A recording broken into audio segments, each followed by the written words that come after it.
Hello everybody, and welcome to Godox Film Lighting 101. Today, we're going to do a stylish interview with a Hollywood screenwriter. Let's check it out.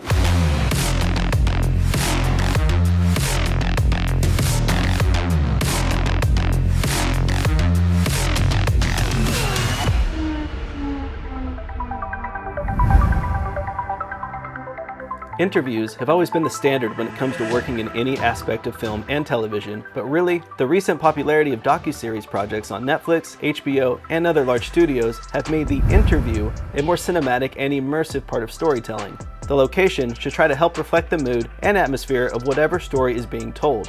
For this episode, we're interviewing creative screenwriter Wally as he talks about his most recent sci-fi thriller television series.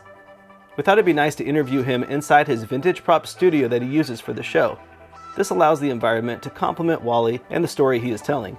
For this shoot, I got to use the new 5.5-inch Godox GM55 4K monitor and the new Godox WMic S1 lavalier microphone kit. The touchscreen monitor was impressively bright and made monitoring my shot easy with the 3D LUT support and focus assist. And the microphone produced smooth, clean audio and was easy to set up. Both the monitor and the microphone kit performed flawlessly. Now, for the lighting setup. The location had some nice overhead practicals in the ceiling. I left those on and built the lighting from here. The first light I placed was the key light. For this I used a Godox UL150 with a Godox lantern. The UL150 is a fanless, daylight balanced, silent light. It has zero fan noise, which allows for clean audio capture. Perfect for interview setups like this one. The lantern is used to soften the light so that it creates smooth skin tones. Because of its globe-like shape, it does a great job of wrapping the soft light around the subject and environment.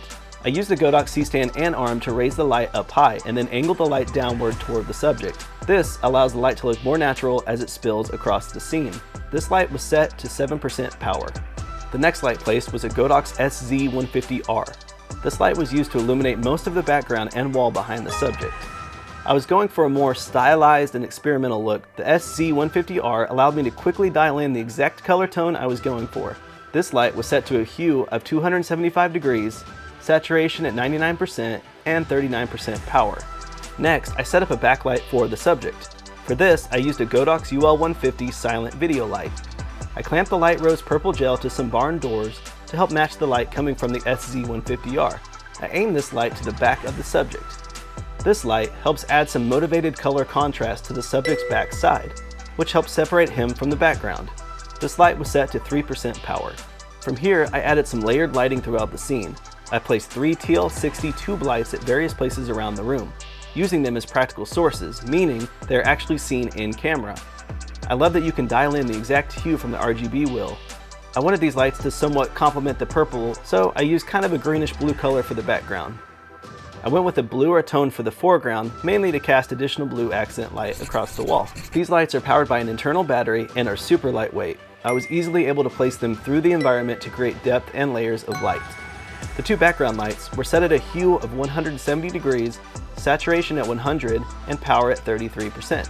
The blue foreground light was set at a hue of 231 degrees, saturation at 100, and the power at 33%.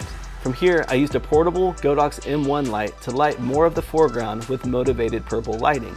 This light is tiny yet powerful and can easily be placed anywhere. I set the color hue to 257 degrees, saturation to 100, and 100% power. For the final light, I placed another TL60 tube light in the direction that the subject was looking. This light provides a nice eye light for the subject, as well as a few stops of daylight colored fill to help illuminate his face. This light was set at 4500K and 8% power. The final step was to add some negative fill to the side of his face. I used the black side of a Godox 5-in-1 reflector and positioned it to where the reflector blocked out most of the ambient light coming from the rest of the room. This helps create shape on the side of the subject's face, making the subject appear more three-dimensional.